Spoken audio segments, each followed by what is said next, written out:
Place à New York, Grégory Volokin. BFM Business, BFM Bourse, USA Today.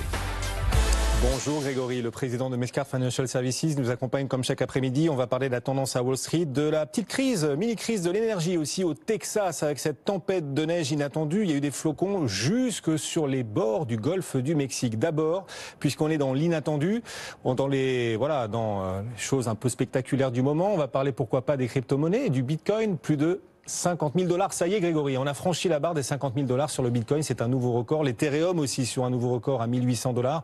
Comment est-ce que vous regardez les mouvements du jour? Est-ce qu'on arrive à les expliquer? Oui, on arrive en fait à les expliquer. Prenons par exemple un exemple. C'est une compagnie que vous connaissez peut-être pas, que je ne connaissais pas vraiment d'ailleurs, MicroStrategy. MicroStrategy, c'est une compagnie de software, d'intégration, d'intelligence artificielle, etc. On n'en parle pas trop, sauf que au mois d'août, MicroStrategy a acheté des bitcoins pour sa trésorerie. Et en fait, cette compagnie MicroStrategy, c'était les pionniers de l'investissement Bitcoin pour les fonds propres d'une compagnie. L'apôtre du Bitcoin maintenant, à part Elon Musk, c'est rien d'autre que le CEO de MicroStrategy, Michael Saylor. Alors jusque-là, tout va bien. MicroStrategy achète ses bitcoins au mois d'août. Quand ils publient le résultat au mois d'octobre, on se rend compte que les bitcoins qu'ils ont achetés pour quelques centaines de millions de dollars ont doublé et que ça représentait plus que 10 fois le reste de l'argent qu'ils gagnaient dans la compagnie. Et ils en remettent une couche tout simplement au mois d'octobre en disant on va émettre de la dette pour acheter pour 600 millions de dollars de bitcoin. C'est ce qu'ils ont fait. Au mois d'octobre, ils achètent des bitcoins. Et aujourd'hui, ils annoncent qu'ils remettent encore une fois une couche de bitcoin en émettant de nouveau 600 millions de dollars de dette pour acheter des bitcoins. Alors tout ça, qu'est-ce que ça veut dire? Ça veut dire en fait que MicroStrategy a commencé à acheter des bitcoins pour eux-mêmes au mois d'août à 10 000 $, pour 600 millions à 20 000 $ au mois d'octobre, et que maintenant l'action de MicroStrategy a été multipliée par 10.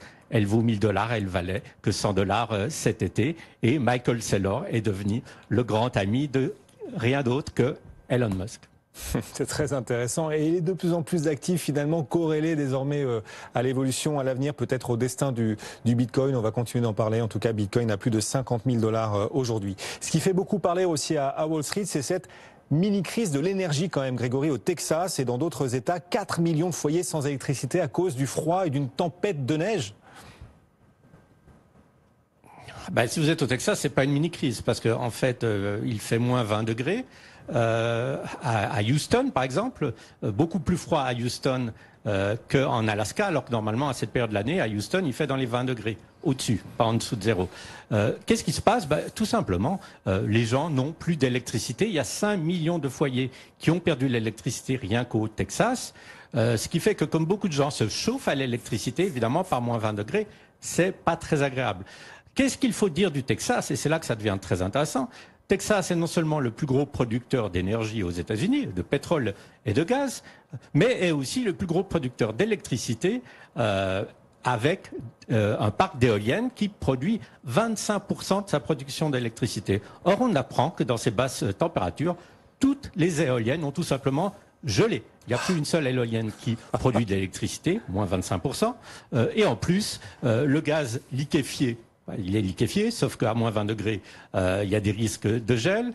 Les raffineurs ont arrêté leurs usines. En fait, c'est tous les pans de production d'électricité qui se sont pratiquement arrêtés au Texas. C'est très intéressant parce que des crises, quand on parle de plus en plus de l'utilisation de l'électricité pour les voitures, etc., vous avez vu aussi des problèmes d'électricité en France. Et c'est vrai qu'on va utiliser l'électricité de plus en plus, mais il faut savoir que les sources d'approvisionnement sont quand même assez souvent touchées par la météo et que, sans donner de leçons, la diversification, c'est peut-être la des bonnes choses. D'ailleurs, j'entendais quelqu'un qui disait, au Texas, c'est dommage qu'ils aient pas un peu plus poussé l'énergie nucléaire ces dernières années, parce que l'énergie nucléaire, en principe, ne s'arrête pas quand il fait froid. Oui, c'est quelque chose que se sont dit aussi les Suédois, pourtant eux habitués au froid, ou les éoliennes il y a quelques jours plongées, écrasées dans la vague de froid, les Suédois, manquaient de vent, il n'y avait pas assez de vent, et en effet, eux aussi ont dû importer de l'électricité, ou en tout cas trouver des substituts aux éoliennes. Justement, il va falloir sans doute investir dans dans les infrastructures dans les prochaines années.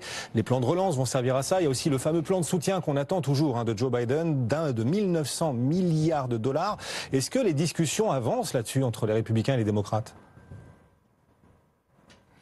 On peut d'abord dire qu'il n'y a pas de discussion entre les républicains et les démocrates. Ça va être un plan purement démocrate. La loi est écrite en ce moment. Il faut savoir que, par exemple, le Sénat est en vacances cette semaine. Donc, toutes ces lois pour ce plan de dépenses sont écrites par les démocrates. La question, c'est de négocier entre démocrates avec certains démocrates qui voudraient qu'il y ait le salaire minimum à $15 dans la loi. Ça pose problème à des démocrates plus conservateurs. Ce qu'il faut savoir, c'est que puisque Donald Trump a été acquitté lors de son procès d'impeachment, ça veut dire que maintenant, en fait, cette loi de finances, ça va être le principal travail pour les deux parlements américains, en sachant que les démocrates veulent absolument que cette loi entre en vigueur avant le 14 mars. Pourquoi le 14 mars? Si la loi n'était pas votée le 14 mars, beaucoup d'Américains arriveraient en fin de droit et ne toucheraient plus d'indemnisation chômage. Ça serait évidemment catastrophique. Donc oui, cette loi, elle est en train d'avancer. Elle va être votée d'ici 2 à 3 semaines et on passera au plan suivant, plan d'infrastructure. Et il faut dire que ce qui se passe aujourd'hui au Texas, si je puis dire, amène beaucoup d'eau au moulin des démocrates qui veulent investir massivement dans un plan d'infrastructure. Alors évidemment, là, on parle de rénover la grid, hein, le transport d'électricité qui en a bien besoin aux États-Unis, entre autres. Dans un instant, Grégory, bien sûr, comme chaque jour, vous allez apporter un conseil, une recommandation à nos auditeurs qui souhaitent, pourquoi pas, investir sur les marchés américains, trouver des valeurs à fort potentiel. D'abord, les publications d'entreprises, parce qu'elles sont très nombreuses. On a aujourd'hui la chaîne de drugstore CVS qui nous annonce d'excellents résultats. Oui, et c'était attendu, évidemment. En période de pandémie, un drugstore est très utile. Mais ce qui est intéressant, c'est de savoir un peu quel a été le rôle de CVS pendant la pandémie, en tout cas sur le dernier trimestre. Et là, ils publient des chiffres, je trouve, très parlants. Ils ont administré, ces CVS, ces magasins, 15 millions de tests. Et ils ont vacciné, rien que CVS, 3 millions de personnes sur le dernier trimestre. Et une chose assez particulière et qui est peut-être intéressante, c'est que CVS, en fait, quand ils vaccinent les gens, ils le font dans leur drugstore, mais ils ont aussi été dans les EHPAD. C'est les employés de CVS qui ont été dans les maisons de retraite.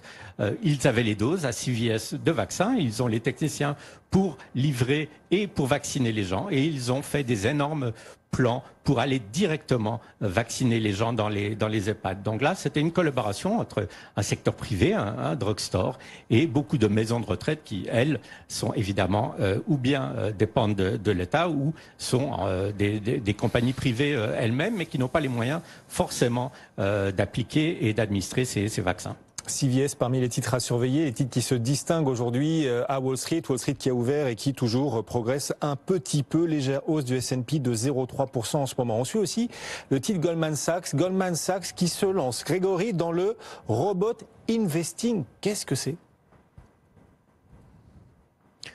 Alors, le robot investing, ça veut dire que si vous ouvrez un compte maintenant chez Marcus, une succursale de Goldman Sachs, vous n'avez plus besoin de leur amener 10 millions de dollars, ce qui est un peu difficile certaines fois. Vous pouvez juste leur amener 1 000 $ pour ouvrir un compte chez Goldman Sachs dans leur succursale et cet argent va être investi par un programme automatique de diversification et d'asset allocation. Donc, c'est-à-dire que vos 1 000 $, sans que vous ayez à faire quoi que ce soit, peut-être que 30% vont être dans des bons du Trésor, 10% dans des actions, 15% dans de l'énergie, j'en ne sais rien. Mais enfin, pourquoi Goldman Sachs fait ça? Pour attirer, évidemment, dans cette succursale Marcus, le plus grand nombre possible de personnes. Mais il faut savoir aussi que c'est moins rentable pour Goldman Sachs. Goldman Sachs, ils font payer quand même leurs riches clients à peu près 1% par année des assets sous gestion pour les conseils qu'ils donnent. Quand c'est automatisé, comme chez Marcus, c'est 0,35% par année. Donc il faudra voir qui va être meilleur. Est-ce que ça va être les banquiers de Goldman Sachs qui font payer chèrement leurs avis, ou bien est-ce que ça va être ce robot qui est destiné en fait à un peu monsieur tout le monde? Et votre recommandation, on a cet univers qui bouge, qui se transforme en mutation et que l'on vit chaque jour, chaque après-midi grâce à vous, votre regard sur l'actualité américaine et les innovations américaines, Grégory. Eh bien, dans cet environnement, vous apportez chaque jour un conseil, une recommandation pour ceux qui nous suivent sur des valeurs qu'il faut parfois éviter et d'autres au contraire sur lesquelles pourquoi pas miser pour l'avenir, une recommandation d'investissement à horizon moyen-long terme. Quel est votre chouchou du jour, la valeur que vous voulez pousser à l'achat? Ah, mon chouchou, c'est Corning. Alors Corning, c'est une des plus vieilles valeurs encore traitées aux États-Unis, puisque la compagnie a été fondée en 1851. Donc il faut qu'ils fassent quelque chose de bien. Alors qu'est-ce qu'ils font? Ils font du verre, ils font des fibres optiques. C'est eux qui faisaient par exemple les verres quand Edison a inventé l'électricité. Sauf que maintenant, ils se sont évidemment adaptés, ils font plus des ampoules. Alors qu'est-ce qu'ils font? Et c'est là que ça devient extrêmement intéressant. En dehors des fibres optiques pour les télécoms, ils font ce qu'on appelle le Gorilla Glass. Gorilla Glass, c'est tout simplement le verre le plus solide qui est utilisé, non pas par n'importe qui, mais par exemple une compagnie comme Apple, ou bien pour les grands ou super grands écrans de télévision qui font 1 mètre ou plus de diamètre.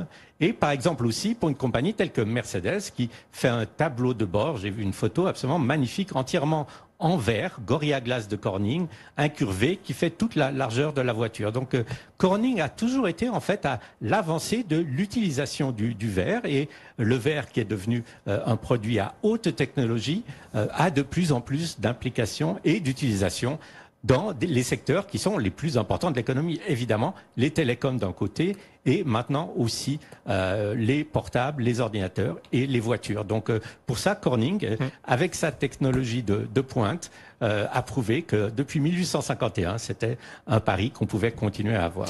Plus 4% d'ailleurs aujourd'hui à Wall Street encore, ce titre Corning que vous recommandez à l'achat. Merci Grégory. Grégory Lokin, le président de Mescart Financial Services, nous accompagne depuis New York en direct. Bonne journée chez vous à New York Grégory, à demain. Le CAC 40 est toujours en légère baisse de 0,17%. Tout de suite on vous apporte une autre idée de valeur, un titre en plus pour diversifier vos portefeuilles. BFM Business, BFM Bourse, valeur ajoutée.